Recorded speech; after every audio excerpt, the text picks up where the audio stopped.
2 weeks before Easter one year was the first time I ever heard about Jesus and what he did.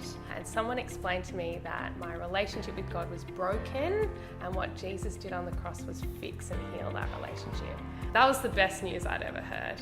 When Easter came that year, that was probably the most precious Easter I've had because I really started to understand and know what Easter was really about. I think the more I started to learn about this God I grew to love in my heart, the more evidence I learnt about him and how real the cross was in history and that he actually did rise from the dead. That was what was mind-blowing.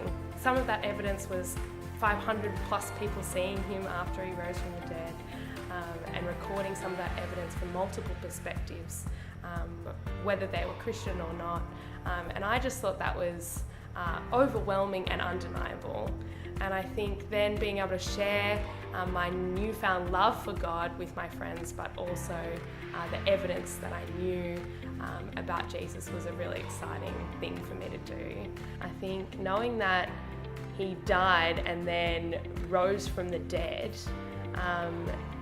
means now I can talk to him and have a relationship with the God who loves me so much. He's also my dad and my father, who I know loves me and made me and cares about me. I love talking to him and I love knowing that there's a hope no matter what happens in life, that there is a hope of heaven at the end where Jesus is already there and alive. I love that, and I love sharing that news with people every day.